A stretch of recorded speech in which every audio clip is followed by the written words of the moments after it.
Here on All the W's at theraces.com, we've looked at some of the great Grade 1 hors d'oeuvres on the Friday, but now it's time to turn to the real thing, the Saturday. And we're going to start off with the Breeders Cup Juvenile Fillies. Traditionally, a very exciting race, I think, and the kind of race you want to find the winner of to start off the meeting in good style. Now, we got some stats for you on page there. The longest price winner, 47 to 1, but for me, the interesting thing is the shortest price loser is 9.5 to 1.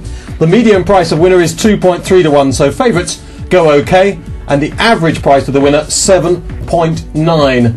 Level stake profit, 35.7% on odds-on favourites. Look at that, 6 out of 7. If it's odds-on, good stuff, Barry. You was the only odds-on favourite to lose, and the favourite has won this race for the last 5 runnings. The only problem with that is that unless Barry Faulkner absolutely machetes the port, there is absolutely no chance of an odds-on favourite this time around. Let's have a look at some of the leading contenders.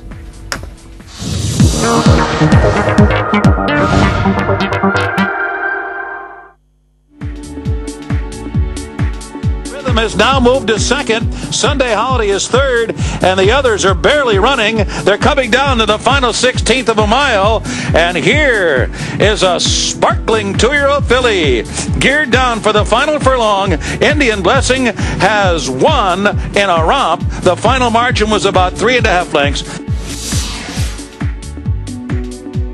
Top of the stretch, Armonk's in front. On the outside, Proud Spell and Armonk to the final furlong together, and it is Proud Spell in front. Armonk doing her best, but her best is second best here as they come down to the finish. Then farther back, Dagger is third, but it's going to be Proud Spell. Proud Spell, the decisive winner of the Matron.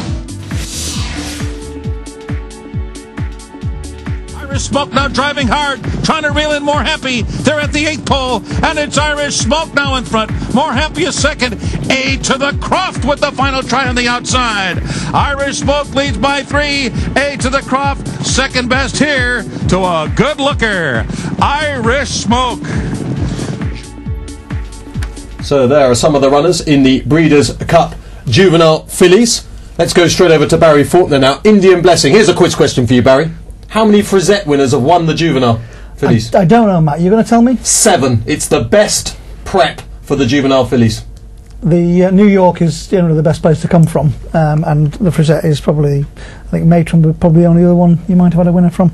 But no, she's looked really good. She looks like a sprinter to me. That's the only worry with her, and she was absolutely gassed at the end of that race. I mean, she won by 4 lengths, but I don't think she beat a great deal. And this extra 16th of a mile with a lot more pressure on the front end, just worry about her. And experience as well. No Breeders' Cup Juvenile Fillies winners have ever had fewer than 3 starts. It's a grinding race for a horse with experience. It is. I think it's the conditioning the horses need to get there, but horses generally are having fewer races this year anyway. Jason, when you were a jockey, you used to say to the other jockeys, cry and catch me. Yeah, I certainly did, but I mean, if you look in here, Matt, I think that Indian Blessing's not going to get it easy on the front end. Right. As Barry was saying, she looked very laboured in the closing stages here. It's going to be running a pretty solid gallop. This time, or last year, it was basically a gimme. One got off on the front end. This race is loaded with pace. For me, Izara is going to sit off what I think is going to be a real strong early gallop. She's got by far and away the best coming home figures, and she's slightly more experienced. I think that's going to stand her in good stead. Izara, though, trained by Ron McAnally, he has a shocking record in this race. He's had 8 runners in the Breeders' Cup Juvenile Fillies. He's never got better than 4th place from those 8 runners, so he's got to buck the trend for the Weaver Shark selection. Let's have a look and recap on our expert selections. Izara, Jason Weaver, and a bit of grace from Barry Faulkner. That makes a change, doesn't it? Grace Anatomy from the Oracle.